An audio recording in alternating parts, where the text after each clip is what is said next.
Alhamdulillah nahmaduhu wa nasta'inuhu wa nastaghfiruh wa na'udzu billahi min syururi anfusina wa min sayyiati a'malina may yahdihillahu fala mudilla lahu wa may yudlil fala hadiya lahu waliyyan mursyida. Asyhadu an la ilaha illallah wahdahu la syarika lahu wa asyhadu anna Muhammadan abduhu wa rasuluh la nabiyya ba'da. Baik, puja dan puji syukur marilah kita panjatkan kehadirat Allah Subhanahu wa taala yang dengan rahmat dan inayahnya alhamdulillah sekali pada kesempatan hari ini kita kedatangan tamu yang sangat istimewa, yaitu Ustaz Habibur Rahman El-Siroji atau dikenal dengan Kang Abi. Beliau ini adalah seorang penulis novel yang sangat fenomenal. Selain itu juga sutradara, dai juga, sehingga ini kesempatan yang sangat langka untuk bisa berkunjung ke sebuah ini. Terima kasih Ustaz. Salawat dan salam semoga tetap tercurah limpah. Salawat dan salam semoga tetap tercurah limpah kepada Habibana wa Nabiyana Muhammad sallallahu alaihi wasallam yang telah membawa risalah Islam sehingga sampai pada kita. Baik, untuk mempersingkat waktu, insyaallah acara akan kita mulai langsung saja. Untuk acara yang pertama yaitu akan dibuka oleh tilawah Quran yang akan disampaikan oleh Akh Irfan Ramdhani. Kepadanya Irfan Muafif, kepadanya saya persilahkan.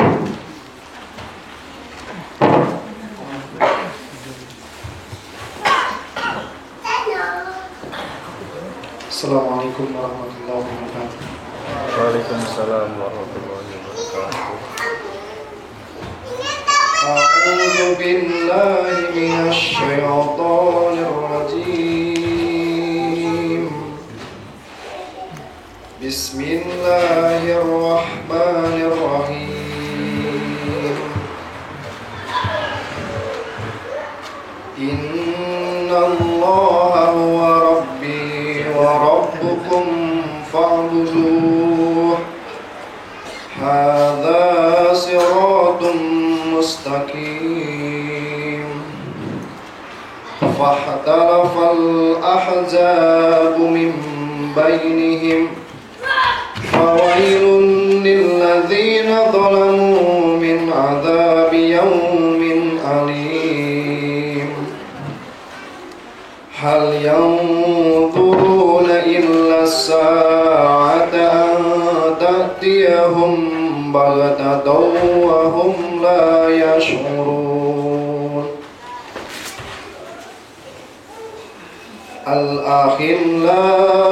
الأخلاء يومئذ بعضهم لبعض عدو إلا المتقين.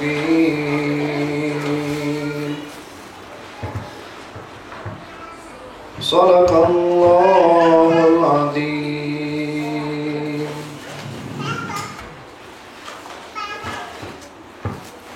Sungguh Allah, Dia Tuhanku dan Tuhanmu, maka sembahlah Dia. Ini adalah jalan yang lurus. Tetapi golongan-golongan yang ada saling berselisih di antara mereka. Maka celakalah orang-orang yang zalim kena azab pada hari yang pedih atau hari kiamat. Apakah mereka hanya menunggu saja kedatangan hari kiamat yang datang kepada mereka secara mendadak, sedang mereka tidak menyadarinya? Teman-teman karib pada hari itu saling bertemu, saling bermusuhan satu sama lain, kecuali mereka yang bertakwa. Maha benar Allah dengan segala firman-Nya. Assalamualaikum warahmatullahi wabarakatuh. Jazakallah khairan kepada Irfan Muafif yang telah membacakan kalamullah, sungguh indah sekali. Dan mungkin untuk mempersingkat waktu ya, langsung saja kira-kira sekitar 10 menit kata pembuka dari Ustaz Habibur Rahman El-Siroji. Mungkin tema kita hari ini adalah jalan cinta seorang muslim, Ustaz. Saya waktu dan teman saya.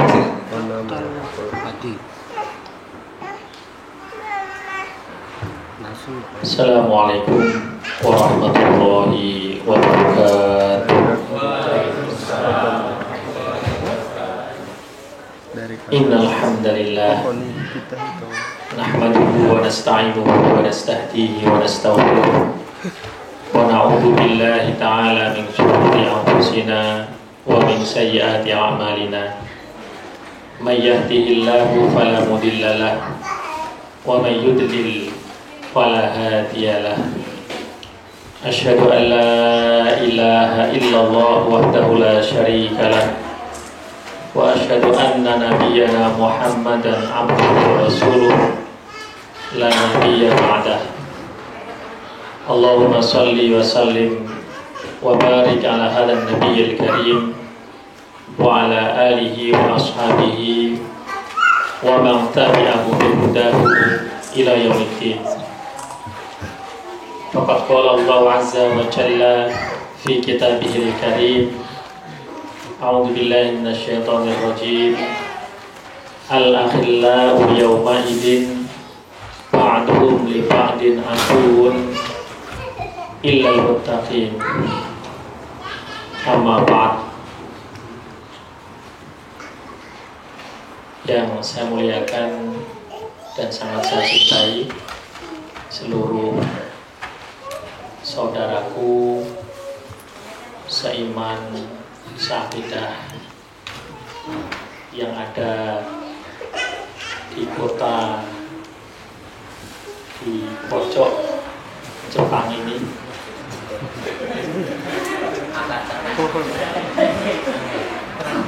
Semoga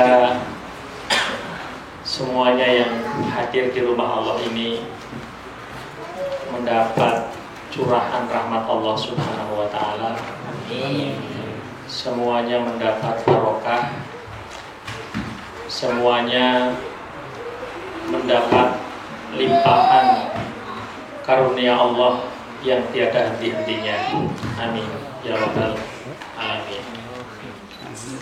Dalam sebuah hadis, baginda Nabi pernah bersabda, la yashkurillah man la yashkurin nas. Tidak bisa bersyukur kepada Allah orang yang tidak bisa berterima kasih kepada sesama manusia. Nabi Muhammad mengajarkan kepada kita untuk bisa menghargai semua yang berbuat baik kepada kita. Nabi Muhammad mengajarkan kepada kita untuk kita mudah berterima kasih kepada sesama kita. Kalau kita tidak bisa berterima kasih kepada sesama kita, kata Nabi Muhammad, kita tidak akan bisa bersyukur pada Allah Subhanahu wa ta'ala. Maka pada kesempatan yang sangat berbahagia ini, perkenankan saya menyampaikan rasa terima kasih yang mendalam kepada semua pihak yang menjadi wasilah kita bisa bertemu di rumah Allah ini.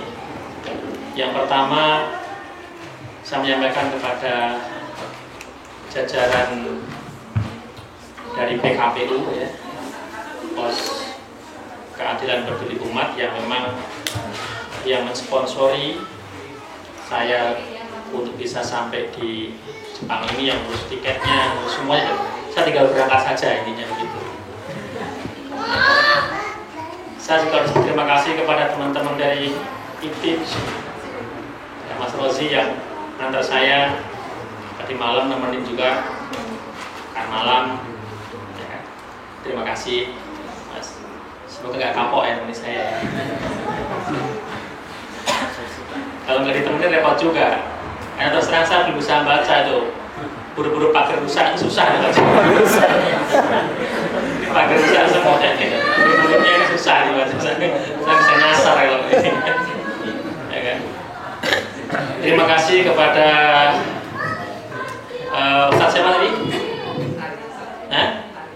Mas Arya yang menjemput saya dari apa itu station sampai ke masjid ini. Juga tidak lupa terima kasih kepada ibu-ibu yang memberikan hidangan yang luar biasa pada siang hari ini. Terima kasih kepada teman-teman semuanya yang datang di rumah Allah ini. Ini membuat suasana jadi hangat, suasana jadi bahagia. Kedatangan saja, seorang saja itu sangat berarti. Coba kalau nggak ada yang datang. Cuma saya sama Pak Ari aja di sini misalnya, dijemput terus datang, tetap semangat, tapi kan tetap beda kalau ketemu dengan saudara semuanya. Karena Allah SWT. Jadi bahagia sekali kita datang ke tempat yang jauh, nanti kita punya saudara di sini. Ya meskipun kita mungkin ini sebagian itu adalah kali pertama bertemu, tapi seolah-olah meskipun kali pertama bertemu itu seolah-olah seperti saudara jauh yang lama tidak bertemu. Alhamdulillah. Saya diminta tadi malam itu dikasih tema, Ustaz, ini temanya tentang apa itu cinta, Ustaz. Wah, masalah. Jalan cinta seorang Muslim. Saudara-saudaraku yang dimuliakan oleh Allah Subhanahu wa taala, bapak-bapak, ibu-ibu, mas-mas dan mbak-mbak semuanya. Islam adalah agama cinta. Islam adalah agama yang penuh cinta. Agama yang ditentukan oleh Allah Subhanahu wa taala sejak manusia pertama kali ada sampai sekarang. Semua nabi membawa risalah cinta. Nabi Adam membawa risalah cinta. Setelah Nabi Adam dan nabi-nabi yang lain, ada Nabi Nuh membawa risalah cinta. Nabi Ibrahim membawa risalah cinta. Nabi Musa membawa risalah cinta. Nabi Sulaiman, Nabi Daud, Nabi Isa, dan yang paling pamungkas penghulunya para nabi yaitu Nabi Agung Muhammad Sallallahu Alaihi Wasallam juga membawa risalah cinta. Semua nabi membawa risalah cinta. Cinta yang seperti apa? Cinta yang suci, sesuci-sucinya. Semua nabi membawa risalah cinta. Cinta yang muaranya adalah cinta Allah Subhanahu wa ta'ala. Cinta yang intinya adalah tidak ada penghambaan manusia kepada manusia. Yang ada di dalam Islam adalah manusia hanya boleh menghamba kepada Allah Subhanahu wa ta'ala. Itulah risalah cinta yang sungguh-sungguh ada dalam lubul Islam, dalam inti agama Islam. Maka kalau kita sama-sama membaca Al-Quran dengan sangat detail, kita renungi Al-Quran, kita akan sampai bahwa ajaran yang paling memerdekakan umat manusia adalah ajaran Islam. Bahkan kita punya perasaan cinta, itu pun kita tidak boleh diperhamba oleh perasaan cinta itu, kecuali bahwa cinta itu hanya untuk Allah Subhanahu wa ta'ala. Cinta yang lain kemudian dibingkai dalam cinta kepada Allah Subhanahu wa ta'ala. Kalau kita lihat sejarah, suatu ketika nanti ini akan puzzle sebenarnya ya, nggak akan berunut gitu ya. Suatu ketika saat itu Ummu Habibah radhiyallahu anha itu putrinya Abu Sufyan. Abu Sufyan itu adalah pemuka kafir Quraisy yang ketika perang Badar dialah pemrakasa perang Badar bersama Abu Jahal, ya kan? Orang yang saat itu belum masuk Islam, sangat membenci Rasulullah Shallallahu Alaihi.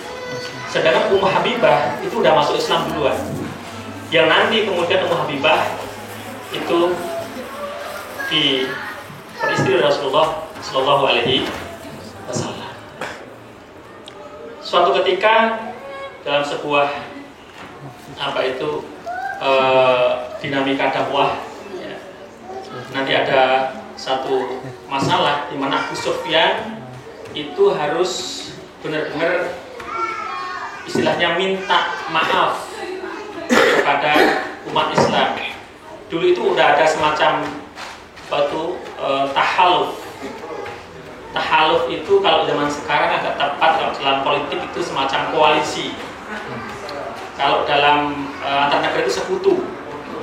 Jadi ada perjanjian bahwa Nabi Muhammad itu juga bersekutu dengan beberapa suku-suku meskipun mereka tidak Islam, tapi mereka bersekutu dengan Rasulullah. Ada perjanjian bahwa kalau Rasulullah itu dimusuhi oleh musuh yang lain, misalnya, maka orang yang bersekutu itu dan seluruh yang ada dalam suku itu akan membela Rasul.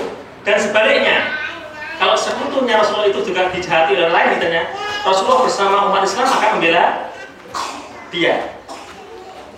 Kafir Quraisy juga punya sekutu-sekutu. Begitu intinya. Walhasil salah satu sekutu Rasulullah itu diserang oleh kafir Quraisy. Maka orang kafir itu datang kebetulan sambil menangis, "Wahai Muhammad, kami sekutu engkau." Kira-kira begitu. Intinya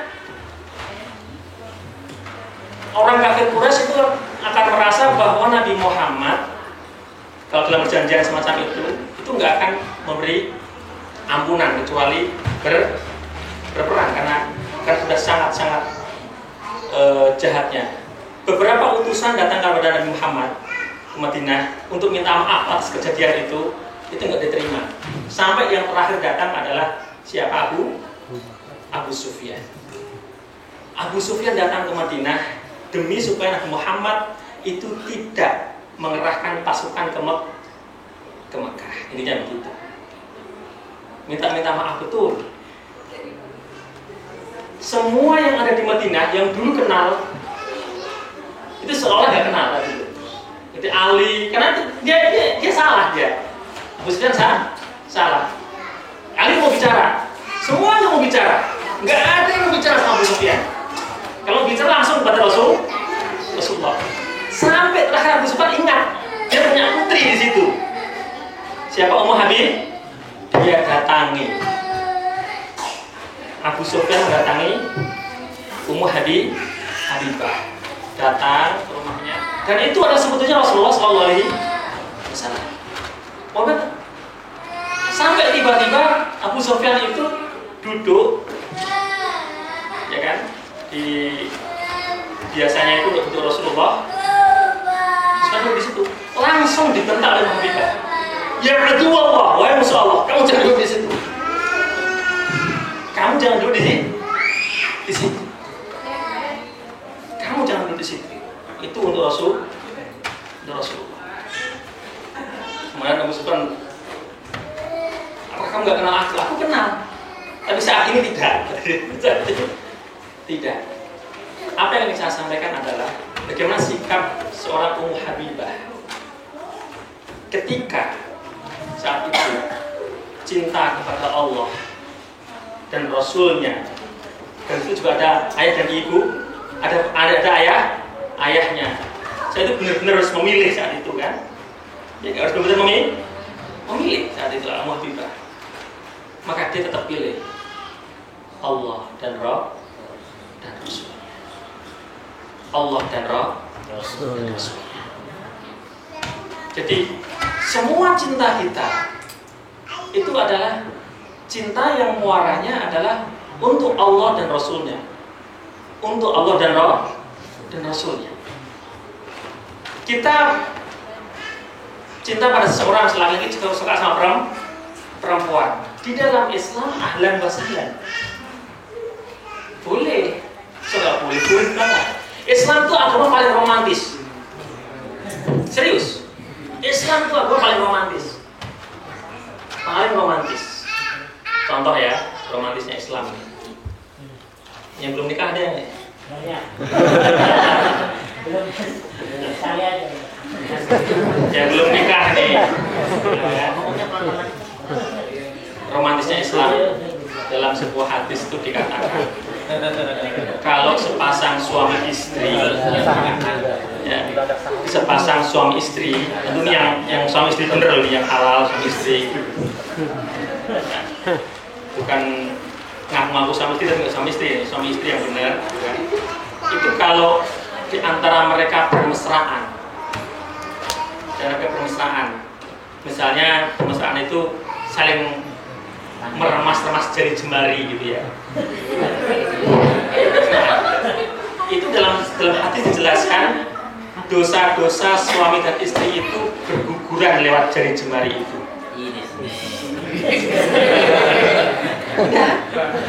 Nah, bener. Jadi untuk menghapus dosa itu banyak sekali jalannya. Jelas istighfar pasti ya kan, istighfar gitu kan, astagfirullah. Nanti jelas banyak sekali menghapus dosa itu kan. Beramal soleh itu menghapus dosa. Bermesraan suami dan istri dalam Islam itu baru megang jari kita itu.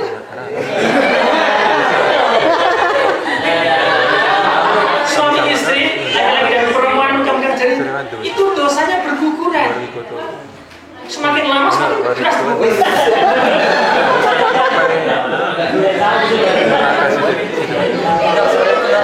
Satu lagi, hadis lagi. Ini untuk yang belum nikah nih. Yang ini biru tadi. Sudah marah belakang.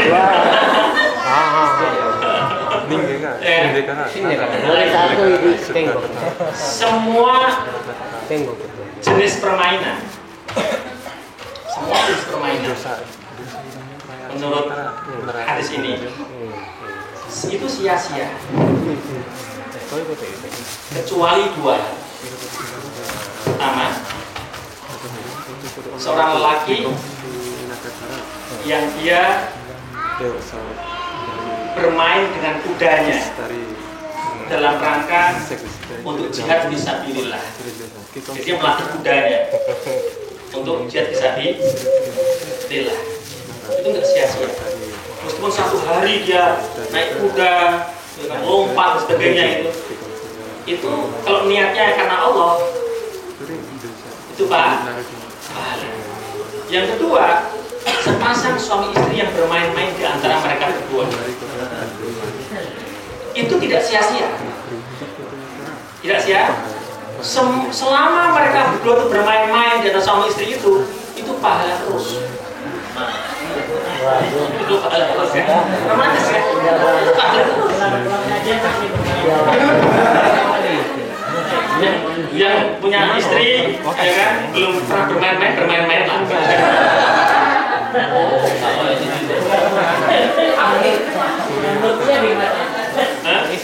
Ya segera punya istri kan. Segera punya istri. Biar ada yang tidak bermain-main.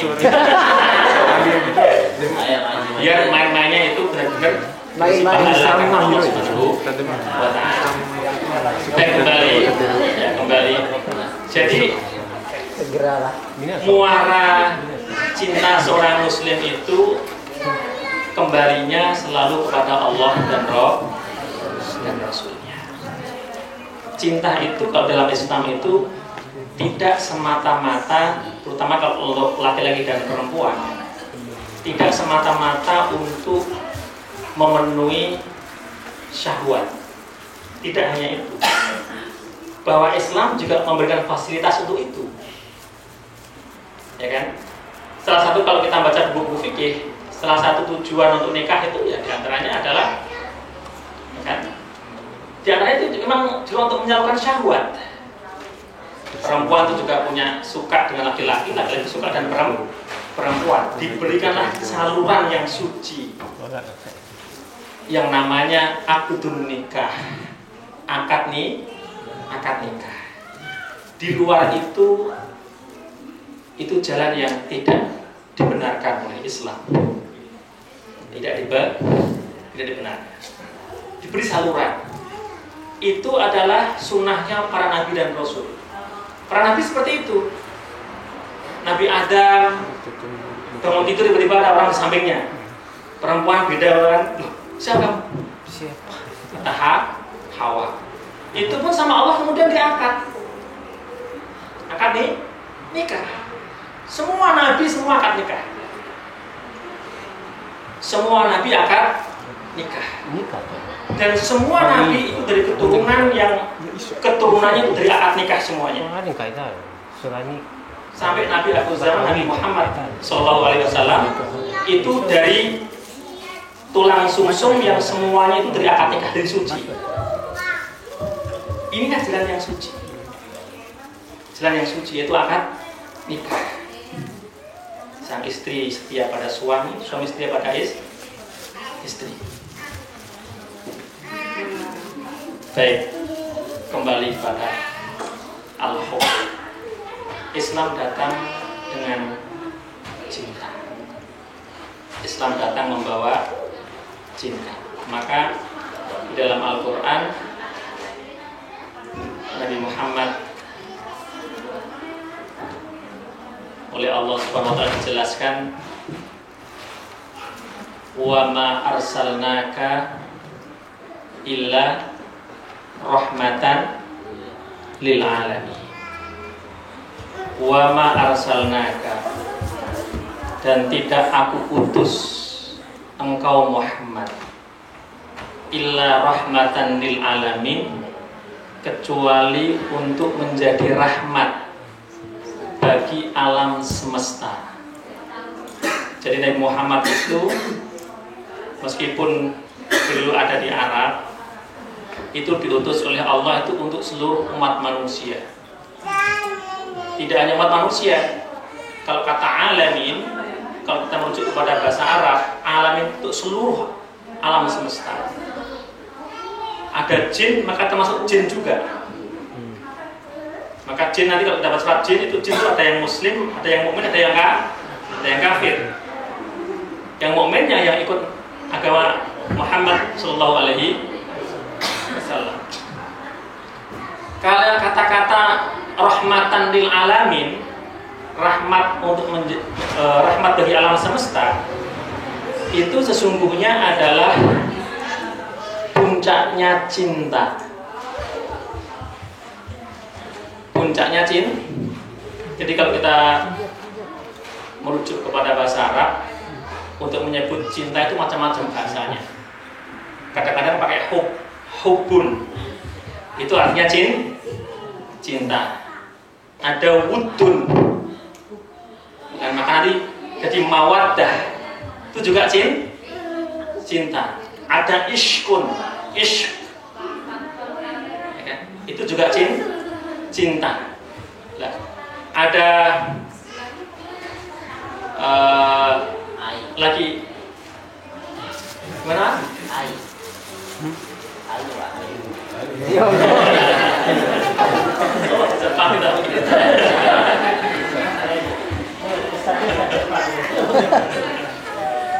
Ada ham, ya kan? Itu juga cinta, ya.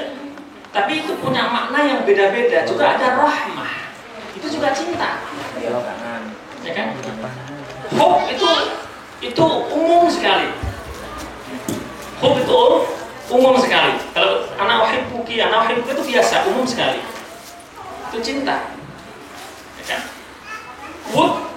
Wudun itu di atasnya hub, jadi lebih masuk dikit itu wud, ya kan?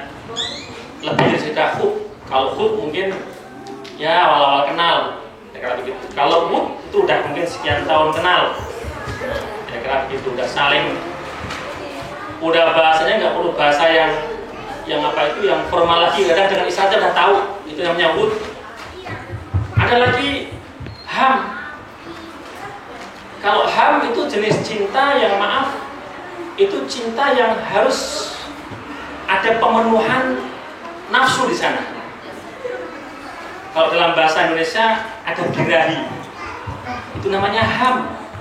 Maka dalam bahasa Al-Quran, ketika Yusuf itu dijebak oleh Zulaikha, pintu-pintu ditutup, ya kan, jendela udah ditutup. Kalimat dalam Al-Quran kan diksinya sangat ini sekali, pas sekali. Kalimatnya walaqad hammat bihi wa hamma biha. Walaqad hammat bihi. Perempuan itu Zulaikha, hammat bihi, udah sangat menginginkan Yusuf. Iya, hammat bihi. Perempuan itu udah sangat, pintunya udah ditutup, jendela udah ditutup, sangat menginginkan Yusuf. Wahab dan Yusuf pun juga sebenarnya sangat menginginkan perempuan itu.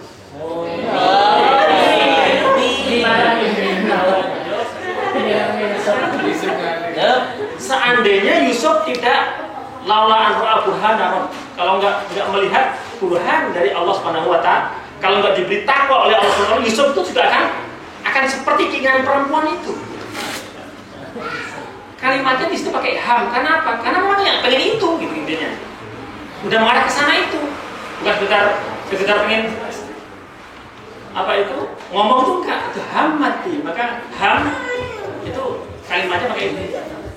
Ini sedikit untuk sedikit wawasan tentang kalimat-kalimat tentang cinta kan. Kan sesungguhnya kan dalam bahasa Jawa dan bahasa apa juga cinta yang namanya kalau bahasa Jawa itu tresno itu juga macam-macam kan bentuknya kan. Rahmah itu puncak, paling mulia itu rahmah. Maka sakinah, mawaddah, warahmah udah sampai tingkatan tertinggi itu rahmah. Kita diajari untuk selalu punya sifat rahmah itu paling enggak 17 kali kita ucapkan itu. Bismillahirrahmanirrahim. Dalam kita baca Fatihah kan selalu kan Bismillahirrahmanirrahim. Rahman Rahim ini puncak cinta. Logikanya gimana kan logikanya kan? Jadi logikanya kita kan paham sesuatu itu kalau paham akar bahasanya kan begitu kan. Kalau bahasa Arab ya kita harus paham bahasa Arab. Rahmah, kalau hub yang biasa tadi itu, kalau ham tadi itu ada birahinya gitu kan. Kalau hub yang biasa itu selalu gini. Hub yang biasa itu anak uhibbuka, aku cinta padamu, yang seperti itu biasa banget itu. Itu hanya akan terjadi kita akan mengucapkan anak uhibbuka atau anak uhibbuki itu hanya kepada orang yang orang itu membuat kita terpesona, biasanya kagum macam-macam kagumnya itu. Kagum mungkin kalau fisik secara physically, kecerdasan pada dasarnya begitu kan, atau dia berjasa kepada kita, anak uhibbuka, I love you mom, nah gitu kan, karena ada jasa. Kalimat anak uhibbuka itu nggak akan terjadi nggak akan disampaikan kepada orang yang tidak simpati kepada kita, apalagi kepada orang yang benci kepada kita. Level cinta yang hubul itu nggak akan diberikan kepada orang yang tidak simpati kepada kita atau orang yang membenci kita. Orang yang benci kita nggak akan kita ucapkan anak uhibbuka. Orang nggak akan cinta kepada orang yang membenci dia. Secara umum seperti itu. Tapi kalau rahmah, kalau Anda udah sampai pada taraf rahmat, itu Anda harus mampu untuk mencintai orang yang Anda cintai, Anda sukai, orang yang bersayang kepada Anda, juga kepada orang yang tidak simpati kepada Anda pun juga tetap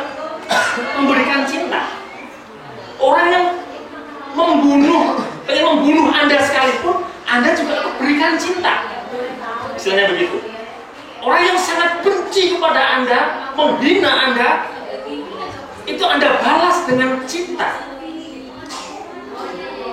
Itulah. Tidak paham saya perbedaannya antara hub dengan rahmat. Kalau rahmat itu seperti seorang ibu, dia melahirkan seorang anak yang dia pelihara dengan penuh kasih. Sampai suatu ketika anak itu entah gimana jalan ceritanya sehingga anak itu benar-benar membenci ibunya. Bahkan kalau dia anak itu pengen membunuh ibunya, istilahnya itu. Tapi ibunya tetap sayang kepada, tetap mendoakan. Seandainya pun dia itu istilahnya anak yang katakanlah disebut orang-orang durhaka, tetap ibunya tetap mendoakan supaya dia jadi anak yang kembali ke jalan yang lurus. Meskipun suatu ketika lisannya marah, anak setan. Dengan begitu. Saking begini, saking gak tahu padanya si anak setan. Malam-malam itu tetap nangis sang ibu. Malam-malam tetap nangis mendoakan anaknya. Kenapa? Karena itu bukan cinta lagi, itu rahmatnya seorang ibu untuk anak. Rahmat Nabi Muhammad Sallallahu Alaihi. Ada dalilnya nggak Ustaz? Oh itu dalil kan ditarik. Oh ada. Silakan buka sirahnya. Itu tidak sekali dua kali, kali-kali ya. Di antaranya misalnya Nabi Muhammad suatu ketika setelah berdakwah di Mekah, sebagian ikut dakwah Nabi Muhammad, sebagian memusuhi dakwah beliau. Paman beliau sendiri Abu Lahab itu dan istrinya juga selalu memusuhi. Nabi Muhammad merasa punya saudara jauh di satu kota kecil namanya Taif. Muhammad, siapa tahu kalau saudara yang dekat-dekat itu agak kurang gitu, siapa tahu yang saudara jauh itu mau menerima. Dan zaman dulu itu juga istilahnya spionase atau intelijen itu juga jalan. Nabi Muhammad mau ke Taif itu nggak tahu, benar Taif itu udah ngerti ini nanti Muhammad mau kesini, gitu kira-kira. Udah ada kompor yang memberi orang Taif. Sehingga ketika Nabi Muhammad masuk Taif itu disambut oleh sufaha. Jadi orang-orang yang nggak ngerti tata krama, orang yang nggak ngerti adab, ya kan? Ya orang-orang yang inilah orang-orang nggak bagusnya sana, yang orang bodohnya sana, kira-kira begitu sufaha itu. Dan anak-anak itu yang suruh nyambut. Bukan orang yang berakalnya, orang yang ketuanya enggak. Benar-benar enggak dihargai Nabi Muhammad di sana. Dilempari batu dan lain sebagainya. Penghinaannya luar biasa. Ibaratnya Anda mau datang ke saudara Anda yang di desa mana begitu, itu sama sekali tuan rumah aja nggak mau ketemu. Yang suruh nemui preman sana, kira-kira begitu. Melemparin batu sampai berdarah-darah kaki Rasulullah itu.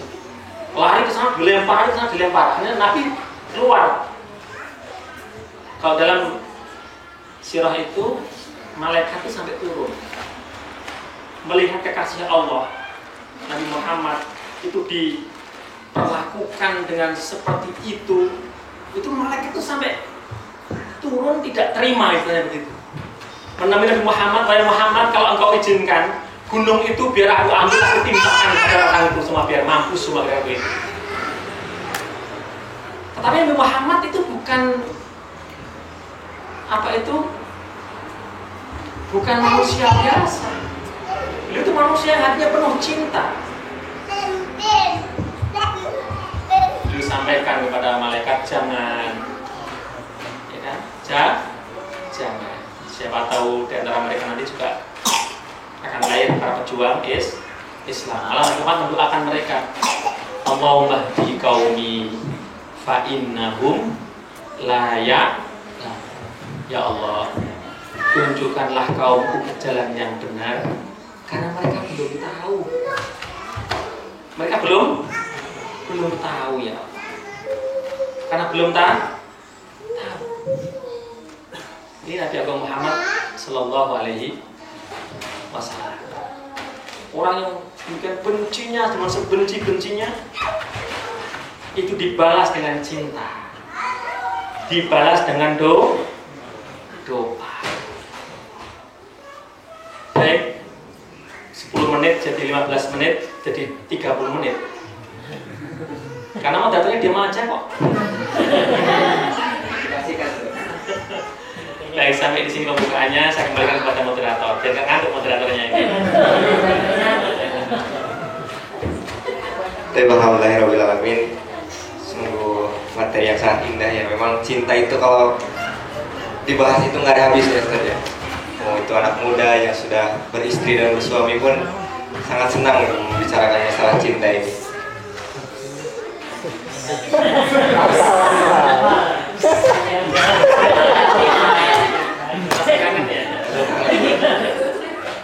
Andai saya bisa pegang jemari istri saya. Wah, menggugur kan? Bukan, Ustaz.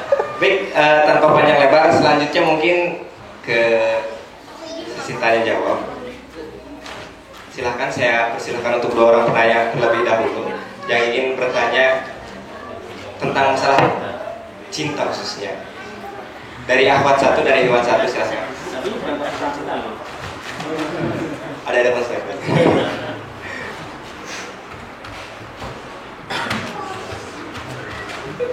Masih malu-malu rupanya. Ayo.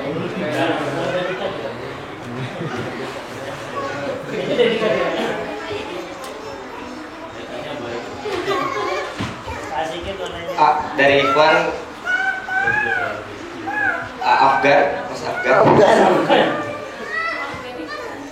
Assalamualaikum warahmatullahi wabarakatuh. Yang ingin saya tanyakan adalah Rasulullah sendiri gimana romantisnya terhadap istrinya. Saya sendiri belum menikah, maksudnya jangan sampai saya pun nanti ke depan mengambil panutan yang bukan dari Rasulullah. Baik, indah sekali pertanyaannya. Berarti beliau ini punya cita-cita yang sangat mulia ketika menikah nanti. Kita doakan semoga cepat menikah, amin ya robbal alamin. Baik, dari akhwatnya silahkan yang mau buru-buru menikah.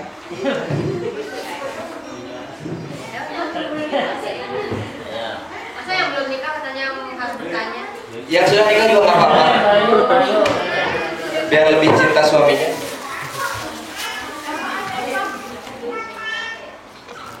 Kalau tidak ada, saya lempar ke Iwan lagi, barangkali 1 pertanyaan lagi.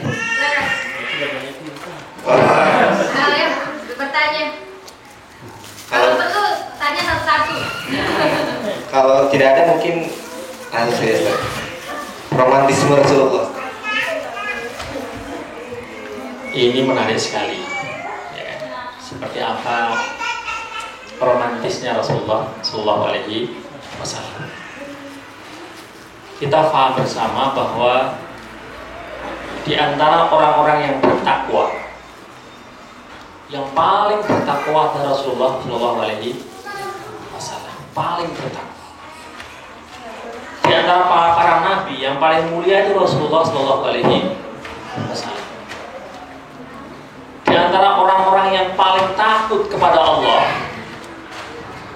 yang paling takut adalah Rasulullah Sallallahu Alaihi Wasallam. Suatu ketika para sahabat, ya kan, sedang tertawa-tawa di satu tempat di Madinah. Rasul lewat. Kemudian Rasulullah bersabda, kalau kalian tahu apa yang aku ketahui, la bakaitum katsira wa la tuhittum qalila. Kalian akan banyak menangis dan sedikit tertawa. Apa maksudnya? Yang diketahui Rasulullah itu apa? Yang diketahui Rasulullah adalah apa yang akan terjadi kalau kita udah meninggal nanti. Dia akan katakan seperti apa?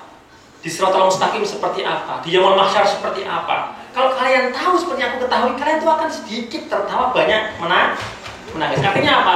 Di antara orang-orang yang paling takut kepada Allah, Rasulullah itu paling takut kepada Allah Subhanahu wa Ta'ala.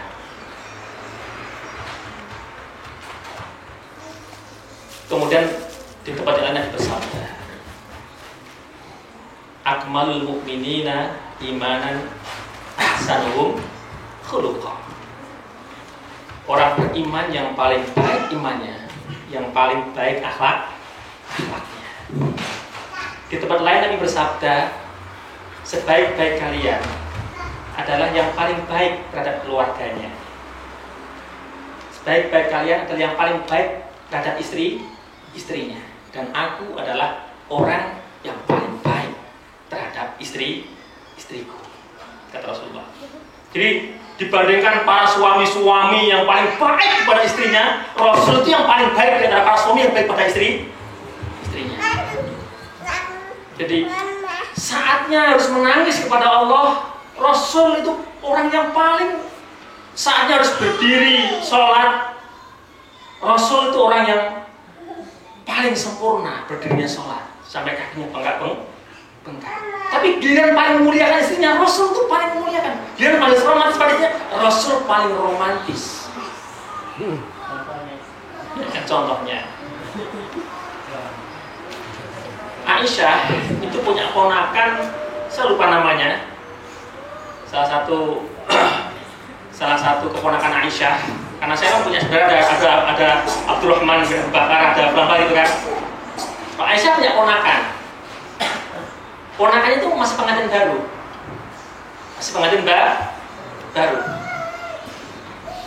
Lah, ponakannya itu datang. Saat itu istrinya itu bareng sama Aisyah. Ponakannya lagi datang. Biasa aja. Aisyah berkata, "Mbok ya kamu cium istri kamu." Itu kata Aisyah, "Mbok ya kamu cium istri kamu."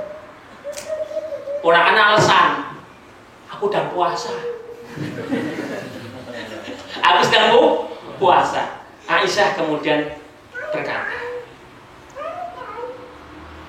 "Dulu Rasulullah mencium aku dalam kondisi berpuasa."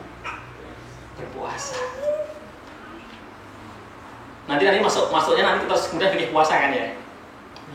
Intinya nggak usah fikih sana dulu ya. Intinya itu dulu, romantisnya dulu ya kan. Jadi dalam kondisi berpuasa pun Nabi pun kadang-kadang juga tidak lupa kalau sama istrinya romantis. Selama misalnya mencium istri itu nanti tidak batalkan puasa. Yang batal seperti apa? Kalau mencium istri, mohon maaf, kemudian laki-laki sampai keluar spermanya, yaitu batal puasanya, nggak boleh kalau itu. Tapi kalau kita tidak puasa kan rata-rata kan masa sampai syahwat sih kan enggak kan? Ya puasa kan ya sekitar ketemu istri kemudian siapa ada masalah ya? Maka itu kemudian nanti timbul pertanyaan para ulama mengkaji itu. Berarti boleh dong bermesraan di hadapan banyak orang. Fikihnya kemudian diambil oleh para ulama. Ketika Aisyah mengatakan seperti kepada ponakannya, berarti untuk lingkungan yang terbatas itu bibinya sendiri kan, bibinya yang tidak mungkin akan cemburu, nggak mungkin akan ini itu nggak masalah. Kalau kira-kira romantisnya ditunjukkan di banyak orang itu bikin orang lain berpikiran macam-macam dan sebagainya, itu yang masalah. Udah ngerti mas? Artinya itu nggak masalah, itu satu kecil ya. Artinya karena Aisyah kan melihatnya langsung bagaimana Aisyah berinteraksi dengan Rasulullah SAW. Kamu cium istri kamu, kok garing gitu loh, gitu kira-kira gitu. Soalnya garing begitu loh. Artinya orang yang ahli ibadah itu tidak berarti kemudian sama istri garing, istri sama suami garing enggak kemudian terus berkentang terus. Lagi apa itu musuh aku? Enggak salah itu, enggak begitu. Nabi itu enggak begitu bersama istri itu. Di beberapa tempat misalnya, jadi romantisnya Rasulullah itu nggak sampai menurunkan derajat beliau sebagai seorang nabi dan roh, tapi tetap romantis. Nabi Aisyah ketika itu masih sangat-sangat remaja ya kan, itu masih suka lari dan sebagainya kan itu kan. Itu pun Nabi juga mencoba masuk ke dalam dunia Aisyah, mencoba masuk dalam dunia Aisyah. Lomba lari di zaman itu, ayo lari. Aisyah cerita sendiri, aku biasa lomba lari sama Rasulullah. Kadang aku menang, kadang aku kalah. Kalau saya berpikiran, saya yakin Rasul itu menang, cuma Rasul mengalah. Dan seneng Aisyah itu. Karena kan gitu kan, kadang aku mendahului Rasulullah. Suatu ketika berarti Aisyah yang menang. Di kesempatan yang lain lomba lagi, ya kan? Rasulullah yang menang. Lomba lari, Mas. Yuk, sana yuk. Nah itu kalau contoh seperti itu dikiaskan dalam bahasa fikih, bisa dianalogkan ke yang lain. Enggak cuma lari doang gitu kan. Kalau istrinya lagi kakinya lagi sakit, ayo lomba lari, romantis itu. Lari, lagi keteklek begini kok coba lari. Ikut Rasulullah apa gitu kan. Intinya itu bikin suasana suami istri itu hidup. Itu kan contoh saja. Enggak masalah suatu ketika, yuk nanti musim panas Agustus nanti kita naik Gunung Fuji gimana? Oh setuju lah, itu kan oke tuh sama istri. Ayo kuat-kuatan gitu kan. Kalau saya istri santai, kalau sampai aku gak kuat gendong dong. Ya gitu kan, nanti istri kan enak kan, masa ditinggalin gitu kan. Ya, naik Gunung Fuji misalnya. Ya bikin momen yang apa itu romantis. Ada satu yang tidak mudah di tauhid Rasulullah. Rasulullah itu kalau marah kepada Aisyah itu cukup dengan perubahan cara memanggil. Perubahan cara memanggil. Jadi enggak langsung hei itu enggak. Jadi kalau misalnya ya biasanya memanggil kalau pas lagi romantis memanggil istrinya itu manggilnya hai honey gitu misalnya. Misalnya kalau pas wah itu lagi hati itu tenang manggilnya honey gitu kan. Kalau marah enggak honey manggilnya Bu E. Meskipun masih sama-sama tapi Aisyah tuh tahu. Di hadis tuh tipis sekali. Jadi Aisyah tahu kalau manggil pakai ini Rasul itu lagi suka, manggil pakai ini itu tidak suka atau kadang-kadang marah. Tapi nggak sampai. Kalau kita kadang-kadang, ya kan, gua bisa kadang-kadang itu sinetron itu yang nonton nggak bagus itu. Kalau Rasul itu cukup dengan perubahan wajah. Pas sahabat itu kalau dilihat Rasul marah itu perubahan wajah. Kalau untuk istri, Aisyah sendiri yang cerita itu dengan hanya perubahan cara manggil aja. Kadang masih senyum juga, tapi perubahan manggilnya itu udah tahu kok. Ya Rasul nggak berkenan.